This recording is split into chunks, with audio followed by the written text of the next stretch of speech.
Hey everybody, Ryan here at etrailer. Today on our 2018 Ford Edge, we're going to be showing you how to install the etrailer.com trailer hitch receiver. But before we do that, why don't we check this out and make sure that this is the right hitch for you. When it comes to the Ford Edge, really popular SUV, and people use them to do a ton of different things. You know, whether it's pulling some trailers around or using accessories like a bike rack or a cargo carrier. So if it were me and I was thinking about putting a hitch on my Edge, a couple things would probably pop up in my mind. One of them being, is it capable? You know, is the hitch going to be able to do all those different types of things? And with the setup like this one here, given the weight capacities and the size of the hitch, yes it is. It's going to allow you to do all those things. And something else that I would think of would be, how's it going to look? These are pretty sporty looking SUVs, and so I really want something, you know, a hitch hanging down, completely visible and taken away from the appearance. And with this one, since really all you're going to be able to see is a receiver tube opening, I feel like you kind of get the best of both worlds there. One of the big questions that we get asked quite a bit that I do want to address is, will your hands-free liftgate assist feature still work with the trailer hitch in place? And with this one, the answer is yes. You're just going to have to kick your foot to either side of the receiver tube opening, and it opens up just like it should. And matter of fact, this actually opens up easier than most vehicles I do that have the feature. A lot of times you have to kind of find that sweet spot and to get it figured out. But with this setup here, any side of the receiver tube and it pops right open. With this being a class 3 hitch, it is going to have the 2" by 2" receiver tube opening, and that's a super common size, so a lot of different stuff's going to work with it. At the end, there's a reinforced collar for a little bit of extra support, and the hitch is going to use a standard 5/8 hitch pin and clip. Keep in mind though, it doesn't come included with the hitch. If you need one, not really a big deal. You can always grab it one here at etrailer. And the safety chain openings are a little bit different. They're kind of unique. They actually hang down a little bit, and the good thing about them is they're wide open and they're not going to interfere with your pin and clip really. You know, because of the design of it, if you have a really small hook, you know, you might run into an issue there, but even if that is the case, isn't really a big deal to grab a different design and change them out on your trailer. But, you know, generally speaking, for most of you out there, you really shouldn't run into any issues. As far as the hitch's weight capacities go, it's going to have some pretty high numbers, actually. Maximum gross tongue weight rating is going to be 675 pounds. That's going to be the amount of weight pushing down on the hitch, so you'll be able to use just about any size bike rack or cargo carrier that you'd want to, for example. As far as the hitch's maximum gross trailer weight rating goes, that's going to be 4,500 pounds. That's going to be the amount of weight that is pulling on the hitch. So the weight of your trailer plus anything that you might have on it. This can be used with the weight distribution system, which is a separate component. And what happens whenever you use that, it's going to keep your Edge and your trailer level whenever you're towing it down the road. So if you're someone that has maybe a bigger camper or something along them lines, might be worth looking into. Even if you use that system though, the weight capacities will remain the same at 675 and 4,500. Now, one thing I do always like to recommend, it's never a bad idea just to grab your Ford's owner's manual. That way you can make sure your Edge can pull that much weight safely.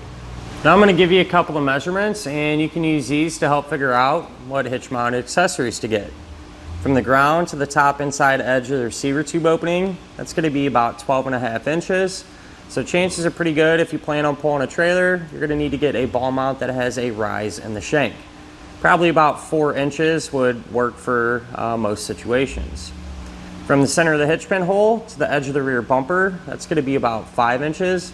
And you can use that measurement to help figure out that if any folding accessories you might have can be stored in that upright position without contacting the back bumper. To compare this hitch to some of the other ones, I'm not going to lie, this one's probably my top pick, my favorite, and I'm not just saying that because it's an etrailer brand hitch. I really do think it kind of stands out above the rest, really for two big reasons. Probably the main one being how it's going to look, the appearance of it. So we kind of talked about it earlier. You know, this is the only part you're going to see. Some of the other hitches will run, you know, or be exposed completely along the bottom of the edge. And this one also has a cool finish. It's a matte black carbide finish, they call it. And to me, it looks a little more factory. It matches the plastic on her bumper really well, and just doesn't really stick out all that much. And one of the other reasons is it has some of the highest weight capacities too. So, you know, kind of a win-win if you ask me. But other than that, at the end of the day, you know, hitch you really can't go wrong with. And as far as getting this installed, really not too bad. There's a couple steps that you're going to have to do, but everything's relatively easy to get to and figure out. So as long as you take your time, you really shouldn't run into too many issues. Speaking of that though, why don't we go ahead and put the hitch on together now. To begin our installation, we're going to be working here underneath the back of our edge, and we're going to be moving to the side. That way we can remove our underbody panels. This is a panel that we need to remove, so we're going to have two fasteners on the edge there, and this is a 5.5 millimeter socket. I'll pull those out. And then we're going to have two more up a little bit higher. If you look along the bottom of our frame rail, there's going to be two 10 millimeter nuts. We'll pull those off, and I want to mention from this point on, anything we do to this side of the vehicle, we're also going to do to the other side, because it'll be set up the same way. But once those are off, we should be able to grab our panel, work it down, and get it out of the way. So now, if we look here in the middle, we're going to have this heat shield panel, and we need to get that removed. So along this edge, there's going to be a total of 6 5.5 millimeter head screws. Get those pulled out.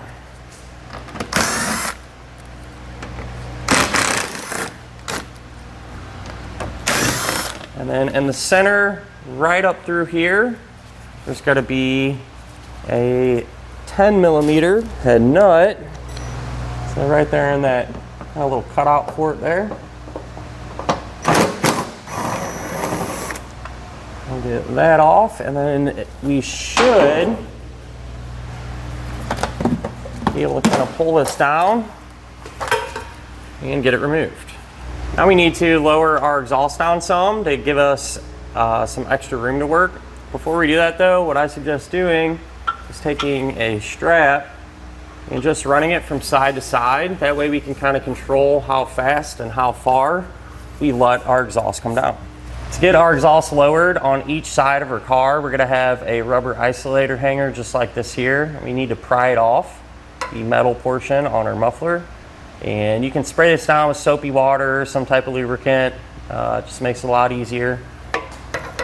But take a pry bar or a big screwdriver, and we're just going to work this end off.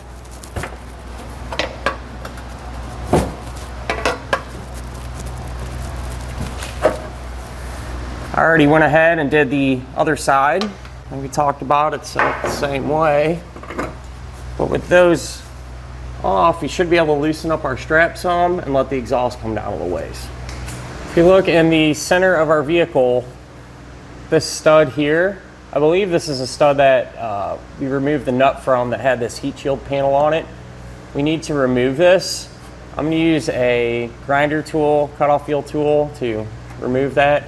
If you don't have one of these, a lot of times what you're able to do with setups like these is take a pair of pliers and work it back and forth, and eventually it'll break off.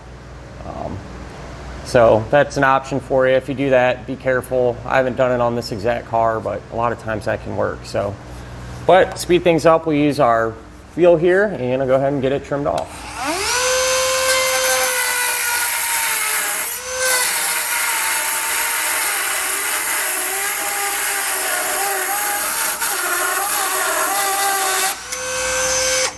Now we can get our hardware in place, and we're going to have 4 attachment points. We're going to be using these two holes, as well as these two. And then this oval shaped one, that's gonna be our access hole to get our hardware in place. So in order to do that, you take the coiled end of your fish wire, and we're gonna start with this hole here. And you're going to run it through until you get it to drop out there. Got kind of lucky there. A lot of times you might have to reach up there and help kind of guide it out, but with that in mind, we're gonna take a spacer block, slide that over, take our carriage bolt and thread that on. And we can feed the hardware up. We got the spacer block pushed up there. Take the carriage bolt, and we're gonna feed that up there as well. We can pull it so we get it to come out. And for these ones on the side, once you have it out, just push it back in slightly. That way when we go to put our hitch up, the bolts aren't in the way. And I'm gonna use that same hardware combination and technique for the rest of our attachment points. For the bottom ones, I do always suggest, really in general, starting with the ones closest to the front. That way the hardware is not in the way when we go to do the other ones. This makes it a little bit easier.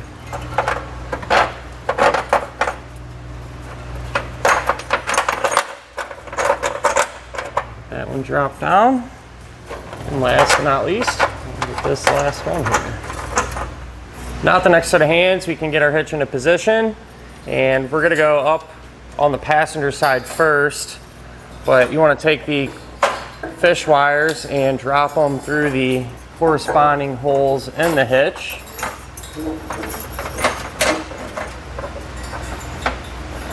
She's through. And for the ones on the side, you want to run them through like this. We'll get our hitch going. And what you want to do with these, kind of tricky, you want to kind of put tension on the wires as you're lifting it. Once we have it like that, you can pull these through, and usually the weight of the hitch resting on these bolts will keep it somewhat supported, but to be on the safe side, we're gonna remove that one,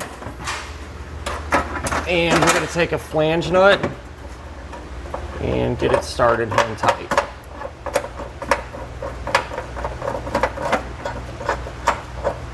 We can continue to get the rest of your hardware in place. This one, this bolt, and this bolt, they're all going to be a flange nut, but this one here with this gusset being so close to the bolt, it's going to use a little bit different like a hardware combo. We're going to take a split lock washer, put that on, and then just a regular nut. And then I'm just applying some side pressure to that bolt to prevent it from moving around and getting pushed back up into the frame. So put that on there. And we'll just continue to work these here. So with these, be careful. Try to keep a grip on them the whole time because you really don't want it to fall back in. Be kind of a bummer trying to get it back out. So put the nut on there. And lastly, on this one. Once all the hardware is in place and hand tight, we can snug it all down. I'm going to start with these ones on the bottom to draw it up flat against the bottom of our frame and then move to the side. I'm going to use an 11/16 size socket to run them down.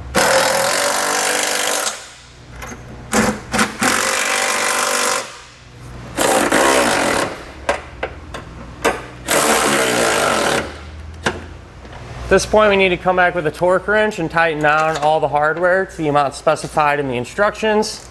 If you don't have a torque wrench, you can always get one here at etrailer, or a lot of times go to your local auto parts store.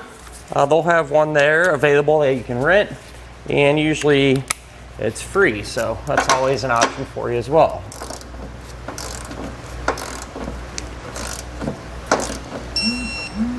Now that we have the hitch all torqued down, we can reassemble our underbody panels here on the side the opposite way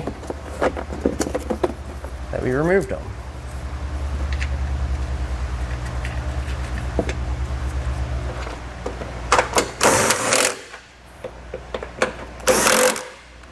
When it comes to this center panel here, the instructions say just to not reinstall it.